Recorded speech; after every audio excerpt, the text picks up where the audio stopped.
umugambi karundura w'intego 21 z'iki kinyejana cya 21 Satani yashyizeho abwira ngo ngire lisansi nagira iPhone sanga umuntu nawe ufite iPhone ubwenge bwose wari mu iPhone urashaka byose ndabikora. Isi yoborwa n'agatsiko k'abagambanyi kagizwe n'abantu 300 kakaba ari agakomite gakomeye gategeka isi. Intego zabo muri kino kinyejana cya 21 ntabwo kigomba kurangira badashyizeho ibi bikurikira. Intego ya kabiri hateganyijwe gusenya ibihugu byose, ubuyobozi bwose ku isi bugomba gusenywa bugakurwaho, cyangwa ibyo twita za guverinoma z'ibihugu n'imipaka igakurwaho. Gusenga everyday, gusenga buri munsi. Nusenga uzanesha, nunanigwa gusenga uzaneshwa. Senga kakwihebura kandi reka kurira, yayindi yatura rataro nijyanyene. Reka kwihebura kandi reka kurira, yayindi yahumwa na ana nijyanyene nijya.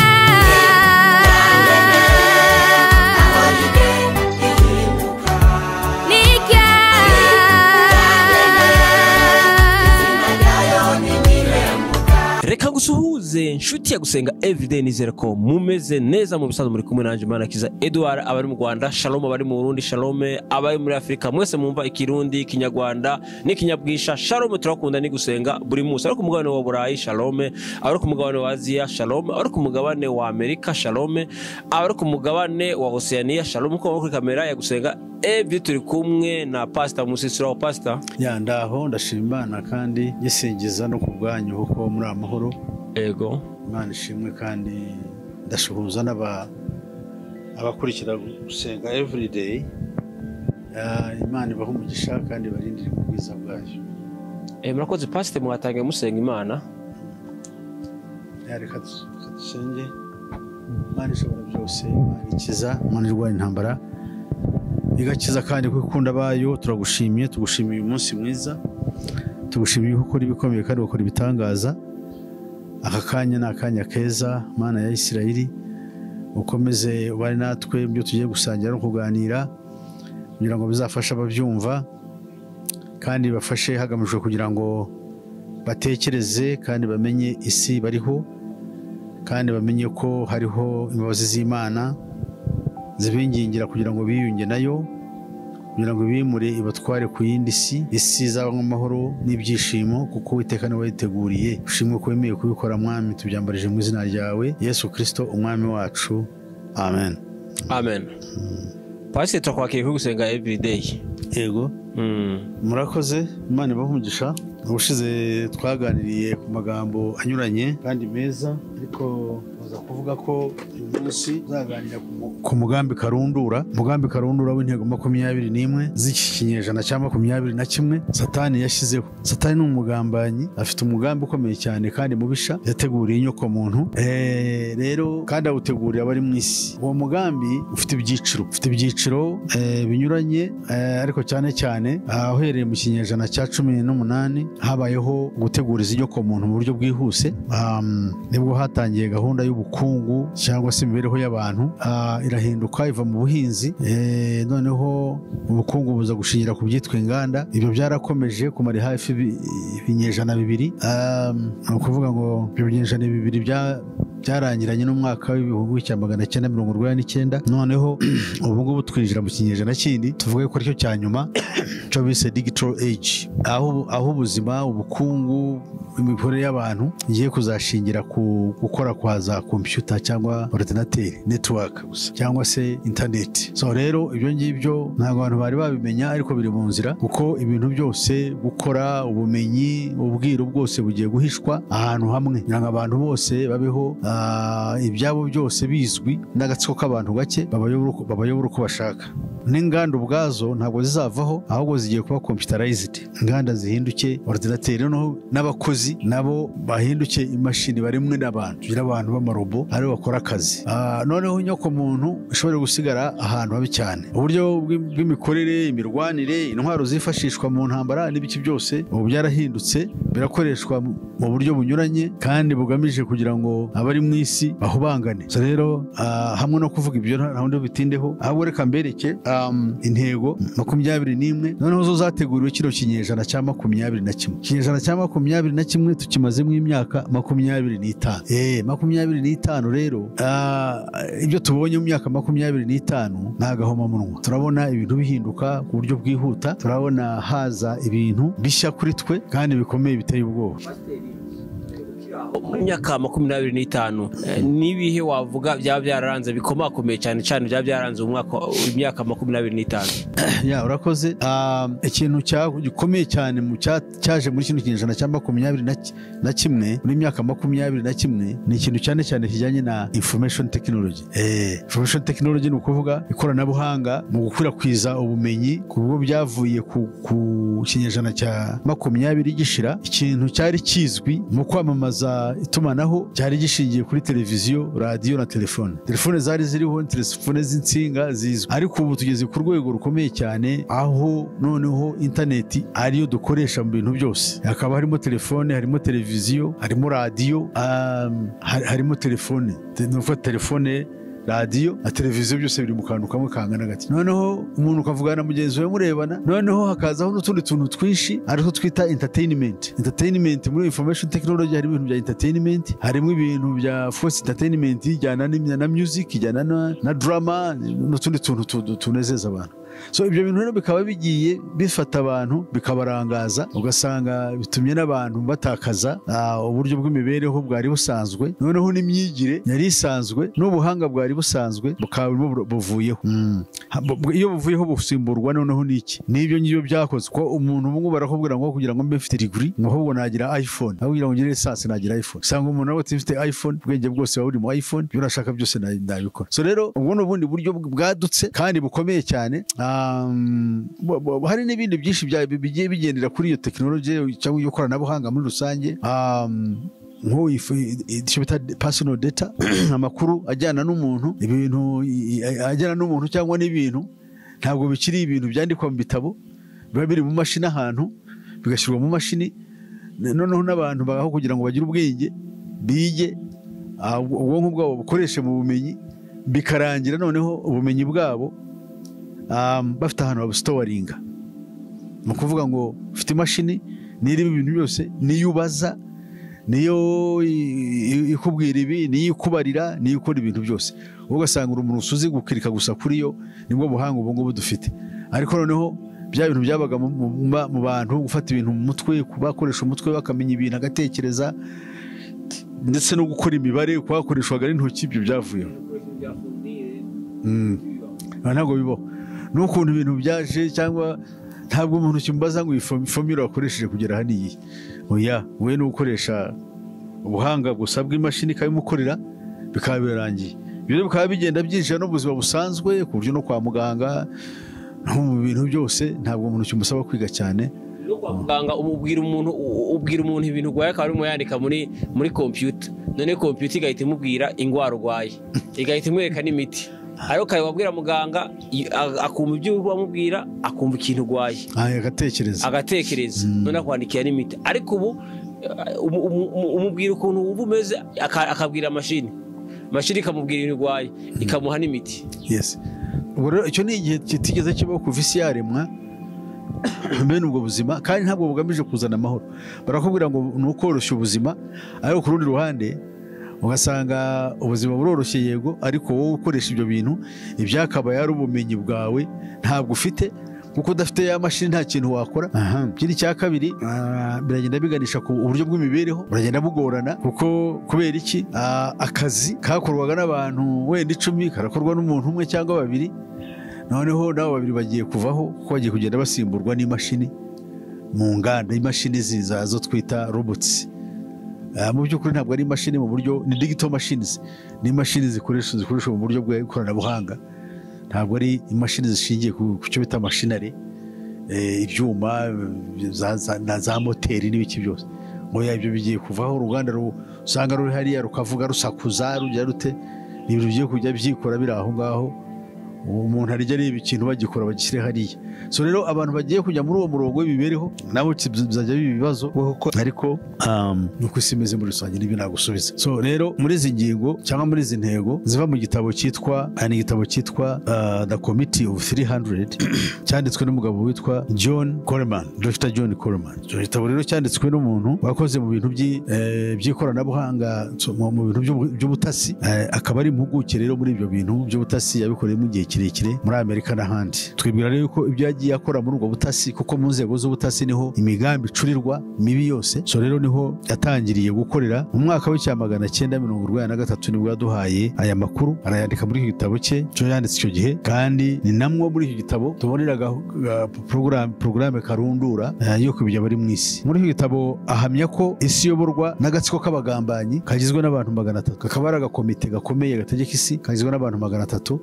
abo bantu bajya barenga cyangwa ngo bagabanyuke kuvuga ngo iyo ngo apfuye arasimburwa ashobora gusimburwa n'umukomokaho ashobora gusimburwa n'undi uvuye muri kuko niba tuvuga ngo ni hierarchy bahita ni hierarchy ni komite y'ubuzi iyobora ariko abandi bantu benshi izindi tsinda rigari iryo tsinda rigari naryo rikaba rihagarariye inyungu zabo ku isi yose muri abo rero batora undi muntu akamusimbura so ibyo bafite rero intego zabo muri kino kinyejana cya 21 ko niko tubyita ntabwo kigomba kurangira badashyizeho ibi bikurikira icya mbere gushyiraho leta imwe itegeka isi kandi iyo si ikitwa isi nshya imibereho mishya y'inyokomuntu iyo mibereho mishya niyo twita cyangwa niyo mibereho niyo bita ngo ni Aquarian Conspiracy ubwo buzima imiterere imeze ityo uzashyiraho leta imwe ifaranga rimwe noneho hakabaho n'icyo twita iyobokamana rimwe ubwo butatu mu mibereho ya muntu nibwo bwa mbere bugiye kubaho leta imwe itegeka isi ifaranga rimwe aho ni ukubaho ni mu rwego rw'ubukungu noneho n'iyobokamana naryo rikaba rimwe kuko naryo rigomba kuzabaho muri Bibiliya turyita igishushanyo gisengwa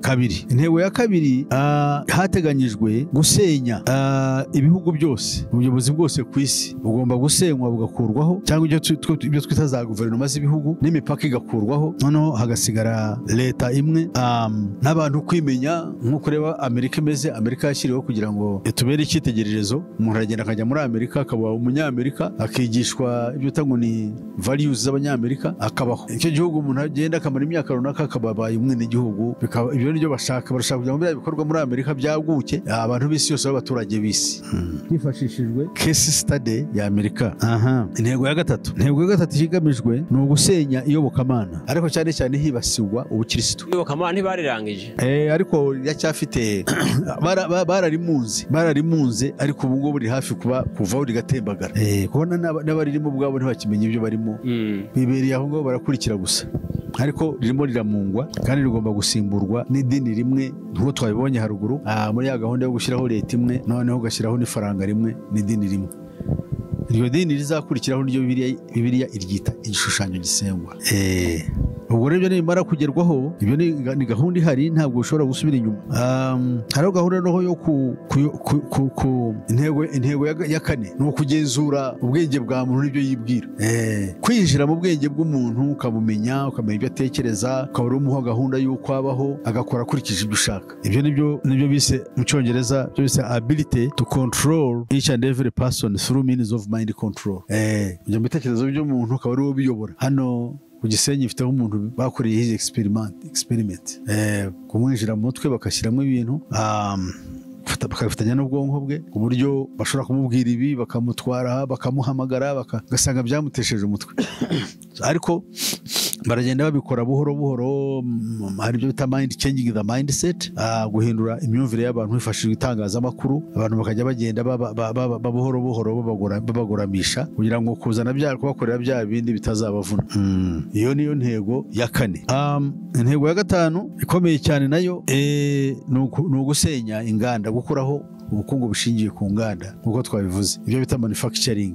through machinery bifashishije imashini ibyo bigomba kubaho noneho icyo bazakora abantu bazaba inganda zizaba zihari zaba zisigaye bazazohereza mu bihugu bikennye nko muri za Mexico China n'ahandi niyo mpamvu ngo inganda mu Burayi zitakibayo barazimuye ariko usanga abantu bafite amafaranga ntibamenye amafaranga haturutse abantu bakagaburirwa badafite akazi ibintu ariko nabo bakabaha indica ntikize ni social social welfare programs zikaba zirahari, uburyo abantu babeshwaho, uburyo abantu bashyigikirwa mu by'ubuvuzi, mu by'iki. Ariko biriya bintu barabikora buhoro buhoro, bizajya bigenda bigorana. Abantu uko bagenda baba benshi, bagende babura akazi, babaha ntica ntikize, noneho abantu nibabona bibagoye cyangwa badafite ubundi buryo bakora, bazajya bibera abanywi b'urumogi. Abanywi b'urumogi nk'uko ahangaha bavuze bakavuga ngo unemployables in the United States in the wake of industrial destruction will either become opium, heroin or cocaine addicts, or become statistics in the elimination of the excess population process we know of today as Global 2000. Hariho gahunda yo kwica abantu yiswe Global. Nari mvuze ko abantu bazaba basigaye ntacyo bashobora kuba bakoreshwa, bazita ngo ni excess population. Nta bantu bazaba barenze, ni ukuvuga ngo ni twabyita iki mu Kinyarwanda, ni abantu nta mumaro, kuko cya mbere barangiritse, babaye abanywa itabi cyangwa babaye abasinzi, kandi mu kuba abasinzi barahinduka nuisance, barihindura, barazana umutekano muke. Abo rero hajya haba porogaramu yo kubavanaho imbere muramukora exactly, babice muri buriya buryo bwo bise ngo ni Global 2000 cyangwa 2000 Global 2000 report niko babyise. Ariko Global 2000 yonyine bivuze iyo gahunda yo kwica abantu muri ubwo buryo. Intego ya gatandatu to encourage cyangwa guteza imbere ndetse byazaba ngombwa no kwemerera ku buryo bwemewe n'amategeko gukoresha ibiyobyabwenge ndetse na pornography. Pornography ni ubusambanyi bukorwa nka siporo cyangwa nk'umukino. Noneho icyo gihe buzabamo n'amarushanwa, ndavuga iyo pornography, hazajya haba n'amarushanwa abantu bazajya bakora kugira ngo babone ibihembo. Ibi bizemerwa hirya no hino ku isi, kandi kizagera bibe ari ibintu bikorerwa ahantu hose. Intego ya karindwi ni gahunda yo gusenya no kwica abantu bari mu mijyi inyuranye ku isi hifashishijwe icyitegererezo cyakozwe n'ishyaka ryitwaga Pol Pot. Pol Pot mu gihugu cya Cambodia. Abo rero bazaho ngaho bica abantu bari mu mijyi myinshi. Twibutse yuko Pol Pot yishe abantu miliyoni 2 muri Cambodia. Iyi migambi yabo yo kwica abantu yakorewe ubundi yigiwe kandi itegurirwa muri Amerika hifashishijwe umuryango witwa The Club of Rome. Hanyuma witwaga Thomas Enders niwe wabiyoboraga cyangwa wabyigishaga. Uno muryango wa Club of Rome urakora ibintu byinshi cyane. Ni umuryango wa Illuminati, n'ishami rya Illuminati rishinzwe gushyira mu bikorwa ubugambanyi buri ku isi, harimo n'ubwicanyi ndetse no gutanga imfashanyo mu mitwe y'iterabwoba tubona ndetse na hano mu karere irahari. Intego ya munani ni ukurwanya noneho uburyo gutera imbere hifashishije ubushakashatsi muri siyansi. Siyansi uburyo ikoreshwa igomba guhagarikwa, cyane cyane siyansi itajyanye n'uko Abayilluminati bashaka. Abayilluminati bashaka gushyiraho uburyo bwabo. Ibintu byo bita nuclear energy nibyo bigomba kurwanywa mbere y'ibindi byose. So rero nuclear energy igomba gukurwaho, ahubwo hakajyaho ubundi buryo bwabo n'ibindi byakabaye bikorwa kugira ngo habeho gutera imbere mu rwego rw'ubuvuzi no mu bindi byinshi bizakurwaho. Noneho indwara nyinshi zibura imiti kandi zakabaye zivurwa muri ya gahunda yo kwica abantu benshi cyane nk'uko tugiye kubibona ku ntego ya 9. Intego ya 9 iravuga ngo hagomba kubaho gahunda yo kwica abantu bagera muri miliyari 3 mbere y'umwaka w'ibihumbi 2050. Ibyo bikaba byarateguwe n'iyi komite y'abantu 300 nk'uko twabivuze, kandi bikaba byarashyizwe byarashyizwe mu buryo n'uwitwaga Cyrus Vance wahoze ari umunyamabanga wa Amerika ushinzwe ububanyi n'amahanga. Akaba yaranditse raporo ye mu buryo kugira ngo akerekana uburyo cyangwa agategura uburyo iyo migambi mibisha izashyirwa mu bikorwa mu buryo bwo kuzana iyo jenoside. Noneho rero iyo migambi niyo twise Global 2000 report, niko iyo raporo yakoze niko yitwa. So Global 2000 ubundi bivuze kwica abantu no kubamaraho badafite icyo bamaze, atari uko bakibura kujyaho icyo bamaze, ariko muri ya gahunda yo kuzana amagi ku isi. Biravugwa ko miliyari 3 zigomba gupfa mu mwaka bitarenze umwaka w'2050. uburyo buzifashishwa mu kwica abantu rero nabwo bwagiye bushyirwa ahagaragara mu bihugu byateye imbere ni ugukoresha intambara z'imbaraga, ibihugu bikajya mu ntambara bikarwana nk'uko tugenda tubibona ku isi ahantu hanyuranye. Ariko mu bihugu bikiri mu nzira y'amajyambere, ibihugu bikiri mu nzira y'amajyambere hazifashishwa indwara ndetse n'amapfa, hanyuma habe n'ubwicanyi bundi buzanwa n'umwiryane n'ibibazo binyuranye nk'uko tubibona muri Kongo, muri Sudani, muri za Somalia no mu bindi bihugu byinshi cyane bigize umugabane wacu wa Afurika. Intego ya 10 ni ugutuma ibihugu byose biba desankuraje, mbese bitakaza ubusugire, kwishima, kumva yuko ari cyo bwakwikorera n'ubwigenge burimo. Nicyo bita ngo ni to weaken the moral fiber of the nation and to demoralize workers in the labor class by creating mass unemployment. Gutuma abantu batakaza akazi ari benshi ku isi, noneho kikaba igikorwa gikomeye nk'uko tugenda tubibona. Nibere ko muri Amerika byatangiye kugaragara, barimo birukana abantu benshi ku kazi, ariko n'ahandi hose biragenda bikwira, bagenda bakora ibyo bita adjustment programs kugira ngo akazi kajye gakorwa n'abantu ngo bake ariko bashoboye basobanutse. Ibyo bintu bagenda babikora buhoro buhoro, bagenda bakoresha bita structures, new structures, usanga bara structuring akazi kagenda gasigara gakorwaho n'abantu bake. Ariko bigiye kuba noneho uburyo buteye imbere cyane, aho amarobo noneho atangiye kuba yakora mu nganda. Abantu benshi akazi bagomba gutakaza. Inganda na za serivisi zakorwa n'abantu zajya zikorwa n'amarobo, cyane cyane ko ubutunzi bwahawe abashoramari. Shoramari we yaza yashoye amafaranga ye, ni ukuvuga ngo we icyashatse n'icyo akora. Usanga abakozi mwari 100 urugero, shora yasiga abakozi 10, abandi agashyiramo za robo ye n'ibindi bintu nk'ibyo ngibyo. Kandi abo bakozi nabo umurimo wabo ni uko bakora na ziriya robo, abazikanika, bazireba, bene nk'abo ngabo. Kuko robo ntabwo ari umuntu, ni ikintu gishobora kugahita kikaba cyagira nk'ikibazo kigashaka ari umuntu w'umutekinisiye kukijyamo akajya, kandi none yikoresheje computer. Urumva rero ibyo ni ibintu bikomeye cyane. Aje ko numvise twinjira ahantu habi, kwiga ubona ko bitarimo bigenda bitagaciro, kwiga ubona mu misiri imbere cyo bizabimariye abantu. Ahubwo se abiga bo bariga, hari icyo biga? Ntacyo biga, ko umuntu niba bakubwira ngo ashobora kuva kuri university atari yamenye no kwandika urwandiko rusaba akazi. Twebwe dufite icyo bita medium of communication, uburyo bwo kuganira ururimi wizemo. Ntabwo twari twagera ku rwego rw'ibihugu bimwe nk'Abashinwa n'urugero cyangwa Abayapani, aho usanga abantu biga mu ndimi z'iwabo za kavukire. Twe muri Afurika ntabwo twari twagira iyo chance, ariko usanga dufite ikibazo yuko twiga muri izo ndimi z'ahandi, ugasanga ariko ntuzi gusoma rwa rurimi nturuzi, kandi rwo wigamo niyo ugomba gusubizamo ibintu, niyo ugomba kuzakora uvuga. So you end up becoming useless, nta kintu wakora. Naho wagikora mu bihugu aho urwo rurimi rwawe rukoreshwa, ntabwo waba ariko ushobora gukompitinga ku global market, cyo bita global labor market. Ntabwo wagiye ngo kugira icyo ukora. Why? Kuko ntacyo ushoboye, ko ntacyo uzi gukora. Aha ngaha dufite igihugu nka Tanzania, nibo bafite bashoboye kudevelop ururimi nk'igiswahili, bo primaire yose biga igiswahili, noneho icyongereza kikaba nka sujet subject, ariko iyo bageze muri secondaire noneho bariga icyongereza bakazagikomeza kuri university. Ni ukuvuga iwabo mu Tanzania wize n'uwaminuje, araza bafite ubumenyi rwose buhagije, arakora. Ariko uzasanga dushobora kuba twarangiza bo hano mu Rwanda, umuntu ashobora kurangira n'icyongereza atakizi, n'igifaransa atakizi, n'ikinyarwanda ahubwo rimwe na rimwe atazi kucyandika, atazi kwandika ibihekane.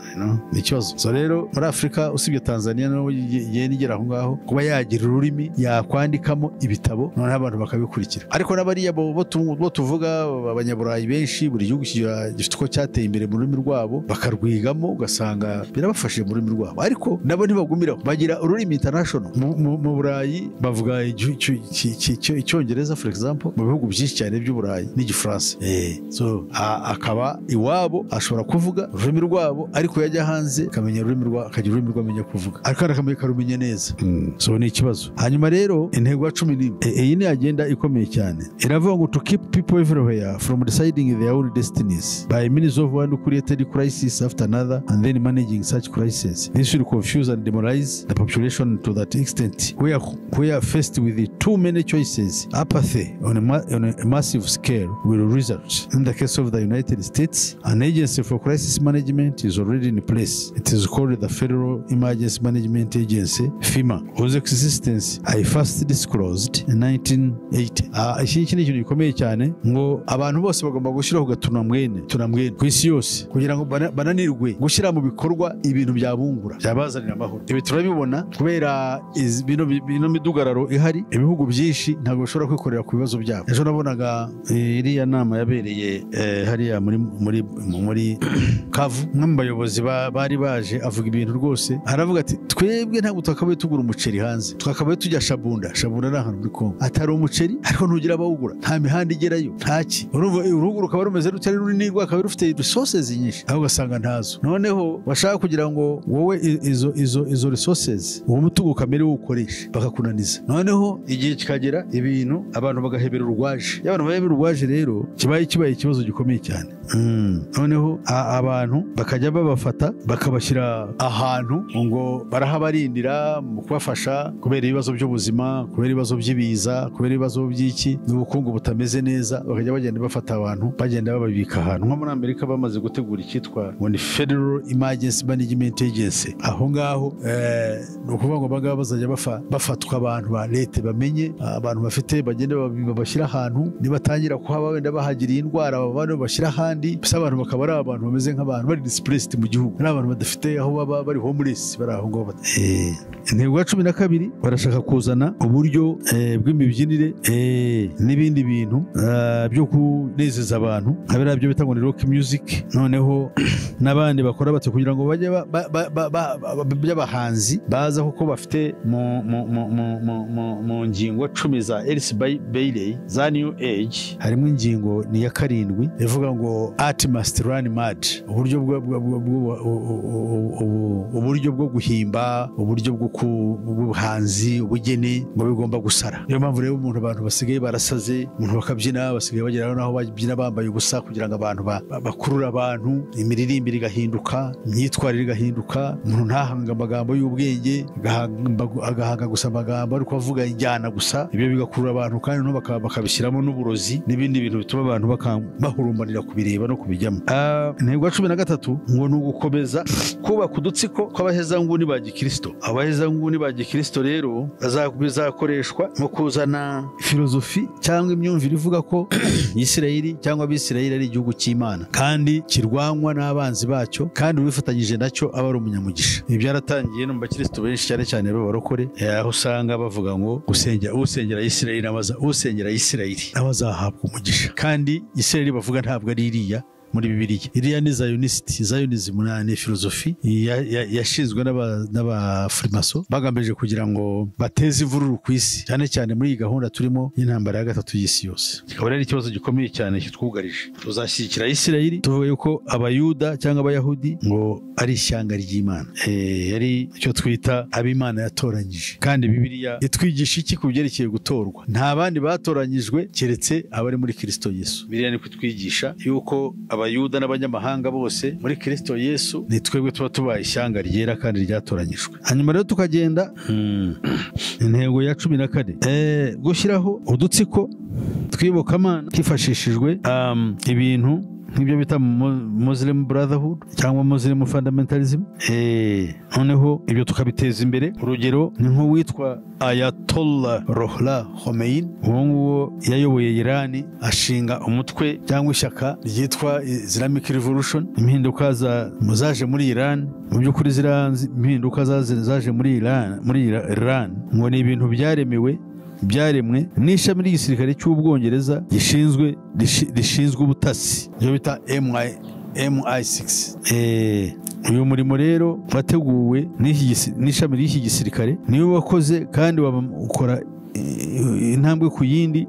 Gahunda yaje gutuma Khomeini ahabwa ubutware akayobora igihugu cya Iran. Ubu ngubu kaba kiyoborwa muri ubwo buryo, kandi kikaba kiyoborwa ubu ngubu n'umusaza witwa Ayatollah Ali Khamenei. Intego ya 15 ifite umwihariko wayo, yo ni ugukwirakwiza hirya no hino ku isi ibyo bita religious liberation ideas, nk'uko tujya tubona ibintu bibera muri Amerika y'Epfo byariho cyane mu myaka za 90 na za 80 gusubira inyuma mu byo bita liberation theology, iyobokamana ariko rya gikristo ryo kuyobora cyangwa ryo gushyiraho revolution ishingiye kuyobokamana. Murumva ibi bashaka kumera nk'iby'abayisilamu, aho udutsiko mu idini ya Isilamu twigarurira ubutegetsi bw'isi bw'ibihugu runaka, ukumva ngo itegeko nshinga y'ibyo bihugu iragendera kuri Isilamu. So rero muri Amerika y'Epfo naho batangiye ikintu kimeze gityo, cyane cyane mu bice bigwirimo bagaturika cyane kandi bagikomeje cyangwa bagitsimbaraye ku bugaturika bwabo bwa kera, mu mikorere yabo ya kera uko yari imeze. Niyo mpamvu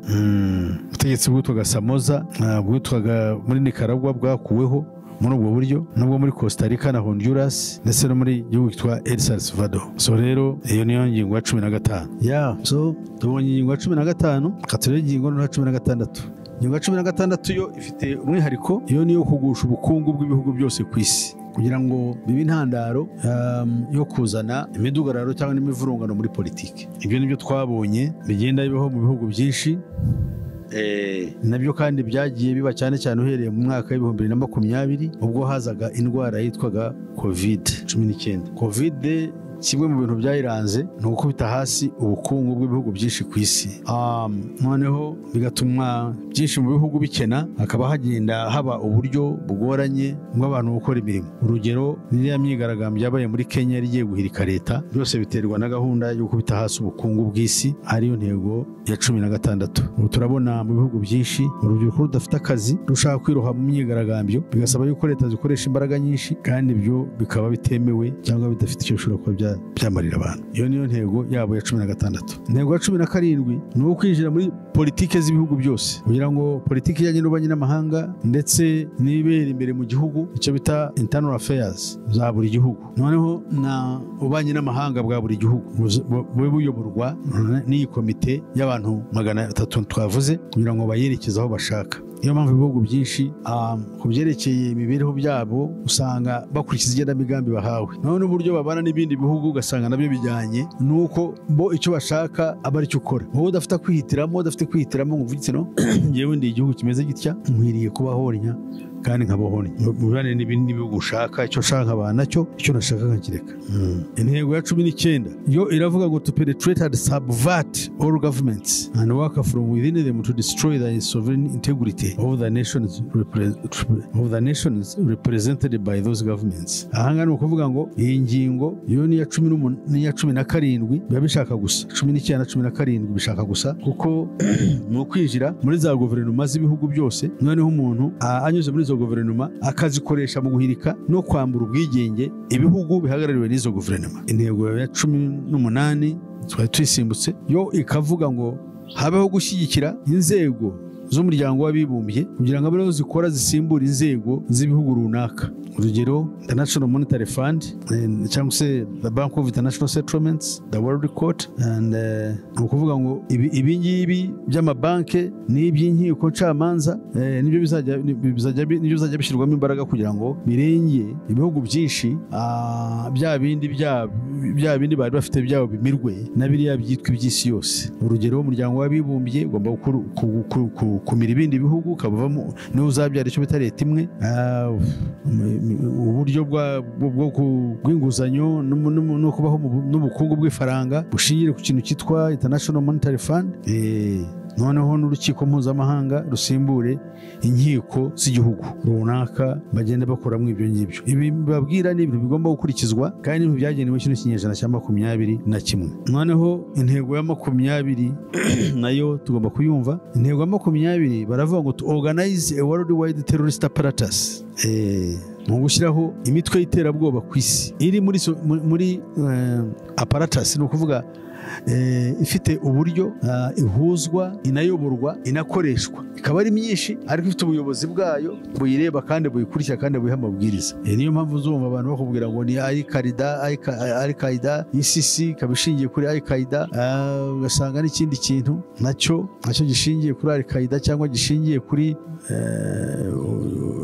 Al-Shabaab, ntugasanga ngiye ikorera muri Congo, n'ukorera muri Congo no uwuhe no witwa ADF cyangwa ADF, usanga urahuye kufitanye aho uhuriye na Al-Shabaab cyangwa n'utwa Al-Shabaab ari Nusra wo muri Mozambique mugasanga ufitanye amasano n'ibyo byose kuko ni apparatus ni ikintu kimwe barorganizinze rero bikaba bigiye ukwira isi yose kandi bikaba bigenda bishamikirwa n'utundi n'iyindi mitwe ishingiye ku biyobyabwenge ishingiye ku bwicanyi gusa by'amoko nk'ibyo tubona imitwe tuboneye ayo muri Kongo iri hariya yigize kagarara kandi ugasanga barayishyigikiye nk'ubu ngubu washaka kuvuga utari ku Kongo kukibarira imitwe batayirwanya kukica abantu wowe ukaba ari ikibazo wowe ufite igitekerezo cyo kuvuga uti Kongo iyi ngiyi dukwiriye kureba ukuntu yaba igihugu gikurikiza amategeko nk'uko bari yabaye mu Ventura bavuga bati dufite turarwana uburenganzira bwacu turashaka kubaho mu gihugu ariko kandi tugarukira naho ngaho turashaka no gushyira ibintu ku murongo bigahinduka ibyo bintu bashaka yuko nabivuga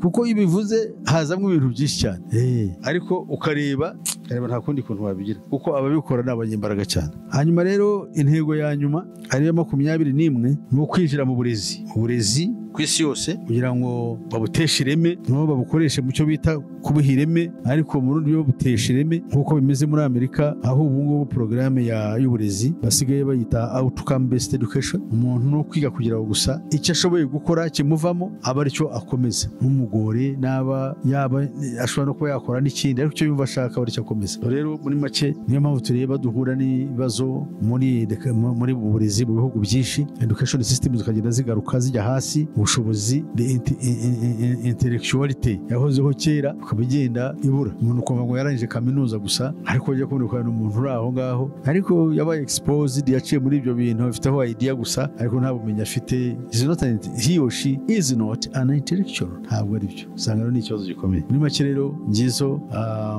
intego zitwugarije zikomeye bazakurikira kino kiganiro bumve ibategurirwa muri iyi si mbi bige uburyo tujya tubabwira buri munsi bwo gushaka Kristo nk'umukiza w'ubugingo bwacu murakoze rero Imana ibaho umugisha Pastor waruvuze ngo warimo utanga urugero kuri ingingo ya 20 yuko agomba gushikira imitwe y'iterabwoba ni iki kirimo kiratuma ibihugu by'amahanga bitarimo birashigikira ibi byemezo byafashwe n'abanyafrika ariko bakaba barimo barabogamira ku ruhande rumwe niyihe mpamvu igihe urimo urebeye kuri izi ntego bagenderaho nikihe barimo barashaka impamvu bagenda kuriya bararwanya ukuri ni ukuvuga ukuri ko kugiye kugaragara bakora uko bashoboye bakabirwanya kandi bagakora uko bashoboye kugira ngo mwe ibyo mushaka gukora ntabwo binyuramo muri ya ngingo ya 11 niho twabibonye ingingo ya 11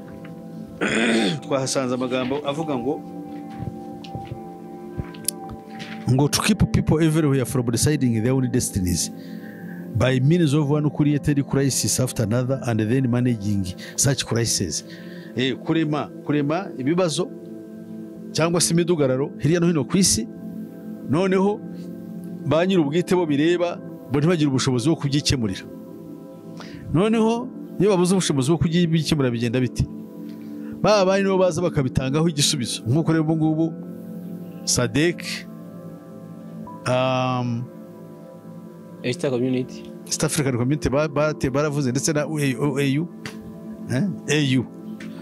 byose uko babyita mbona nta nicyo binamaze iyo miryango yaricaye proposing ibintu byo gukora ariko babonye yuko hejuru haje abantu bamwe mu Bwongereza Ubirigi bo basaba ibihano baratanga ibitekerezo baratanga amategeko ngo ingabo z'u Rwanda zive muri Kongo M23 aho yari byarafashe ngo bireke isubire hehese ubwo ntibakubwira ntabwo ntibakwereka aho basubira ariko nibagende so ubwo ugasanga ibyo bintu ni bibazo none ugasanga na biriya bya ntuza bino bya East African Community n'ibiki bizarangira nabyo ntacyo bifashe cyangwa se bigendeye ku mabwiriza babandi bashaka kandi atari buzane igisubizo ni ikibazo gikomeye dufite ibyago bikomeye cyane ahubwo dukwiriye gutekereza Imana yonyine ikaturengera kandi ikadukiza Pastor reka tugushimire tukubwire ngo Imana igumugisha reka dushimire nawe rubanye natwe muri kiganiro tukubwire ngo Imana igumugisha dushimire nawe udusengera reka dushimire nawe uzubana natwe kumanwa nijoro Imana igumugisha reka dushimire nawe kandi subscribe nawe ushaka kuba ubwa ugeze kuri gusenga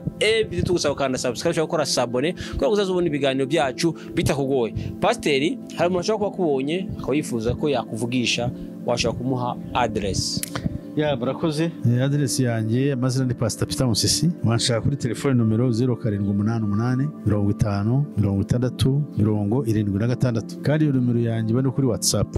Ikindi ngira urubuga rwitwa Pastor Peter Musisi Official narwo warusura rubaho ibiganiro binyuranye kandi bifasha abantu kwiga no gusobanukirwa ese turimo.